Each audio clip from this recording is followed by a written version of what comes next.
जय हिंद दोस्तों, स्वागत है आपका फिजिक्स के एक और वीडियो में जो मैं आपके लिए लेकर आया हूं। चैप्टर का नाम है आंतरिकी, जिसमें आपको द्रव्यमान, बल, त्वरण, कार्य, ऊर्जा और संवेग और गति से संबंधित देखने को प्रश्न मिलेगा। तो ये बुक घटना चक्र जीएस पॉइंटर बुक है, जो आपकी परीक्षा के लिए बहुत ही इंपॉर्टेंट है और एनसीईआरटी बेस्ड पर आधारित बुक है। तो चलिए इसको देखते हैं। पहला सवाल है, साधारण अंतर किसी व्यक्ति की सहायता करता है तो कम बल का प्रयोग करके भी उतनी ही मात्रा में काम करने में। चलिए आगे बढ़ते हैं। एक व्यक्ति एक संवेदनशील तराजू पर खड़ा है। यदि वह गहरी सांस अंदर लेता है तो तराजू की रीडिंग बढ़ेगी। और प्रक्षालन मशीन की कार्य प्रणाली का सिद्धांत है अपकेंद्रीकरण या अपकेंद्रण, यानी वॉशिंग मशीन जिसको बोलते हैं। विस्थापन, वेग, बल और आयतन में से सदिश राशि नहीं है। देखिए इसको याद रखिएगा, सदिश और अदिश राशि के बारे में पूछा जाता है। तो आयतन जो है सदिश राशि नहीं है और बल, वेग और विस्थापन सदिश राशि है। चलिए आगे बढ़ते हैं। गति, वेग, बल, आघूर्ण एवं विस्थापन में से सदिश राशि नहीं है। तो देखिए सदिश राशि नहीं है तो इसमें गति जो है सदिश राशि नहीं है और बेल, वग, आघूर्ण और विस्थापन सदिश राशि है। चलिए, समय, चाल, विस्थापन तथा दूरी में से सदिश राशि कौन सा है? तो विस्थापन सदिश राशि है, समय, चाल और दूरी अदिश राशि है। संवेग, दाब, ऊर्जा तथा कार्य में से सदिश राशि कौन है? तो संवेग। चलिए आगे बढ़ते हैं। पदार्थ के संवेग यानी मोमेंटम और वेग के अनुपात में जो भौतिक राशि प्राप्त की जाती है वह होता है द्रव्यमान, और बल गुणनफल है द्रव्यमान और त्वरण का। यदि किसी घन के आयतन और पृष्ठ क्षेत्रफल को निरूपित करने वाली संख्याएं समान हो तो उस घन के किनारे की लंबाई माप की इकाई में होगी। तो 6। ऊर्जा संरक्षण का आशय है कि ऊर्जा का ना तो सृजन होता है और हो सकता है ना ही विनाश। चलिए, हवाओं की ऊर्जा होती है केवल गतिज ऊर्जा, और हमारे द्वारा उपयोग किए जाने वाले ऊर्जा के अधिकांश स्रोत संग्रहित सौर ऊर्जा का प्रतिनिधित्व करते हैं। ऊर्जा स्रोत जो सूर्य की ऊर्जा से व्युत्पन्न नहीं होते हैं, तो नाभ की ऊर्जा और भूतापीय ऊर्जा। चलिए, गैर पारंपरिक ऊर्जा स्रोत वे स्रोत हैं जो कि नवीकरणीय है। गति को सर्वप्रथम परिभाषित किया था गैलीलियो ने। चलिए आगे बढ़ते हैं। वायु शक्ति में ऊर्जा का जो रूप विद्युत ऊर्जा में परिवर्तित होता है वह है गतिज ऊर्जा, और न्यूटन के गति के प्रथम नियम को कहा जाता है जड़त्व का नियम।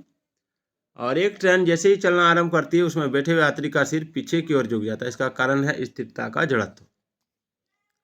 चलिए, प्रत्येक क्रिया के लिए एक समान और विपरीत प्रतिक्रिया होती है, यह नियम दिया था न्यूटन ने।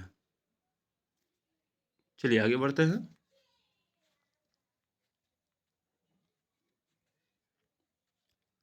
कथन दिया हुआ है, एक पूर्णतः घर्षणहीन पृष्ठ कंप्लीटली फ्रिक्शनलेस सरफेस पर खड़ा है।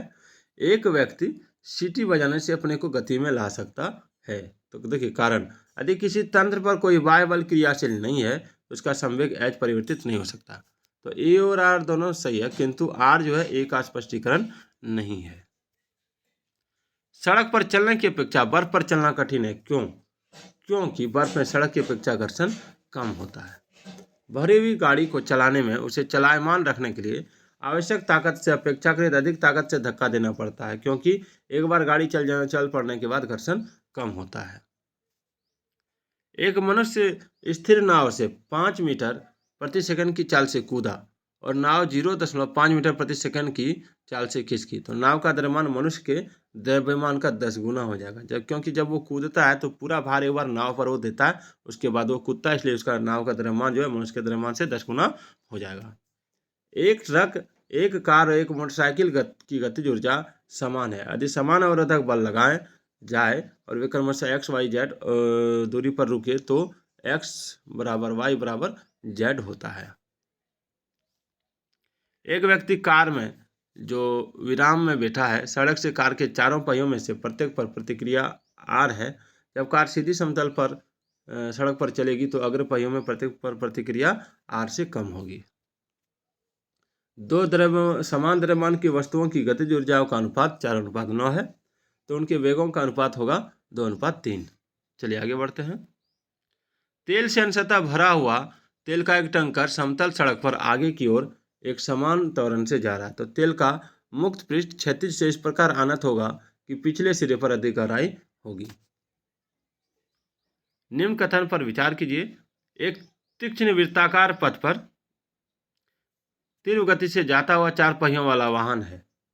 तो बाहरी पहियों पर उल्टेगा, अंदर के पहियों पर उल्टेगा, बाहर की तरफ फिसलेगा, अंदर की तरफ फिसलेगा। तो इनमें से सही कथन कौन है?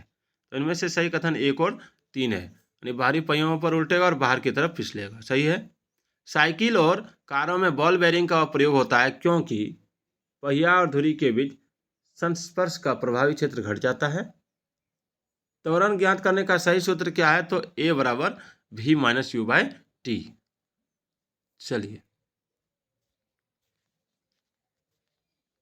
तो दोस्तों आपने अभी देखा जीएस पॉइंटर भौतिक विज्ञान से, जो आपकी परीक्षा के लिए बहुत इंपॉर्टेंट है। कल का टॉपिक रहेगा गुरुत्व के अधीन गति।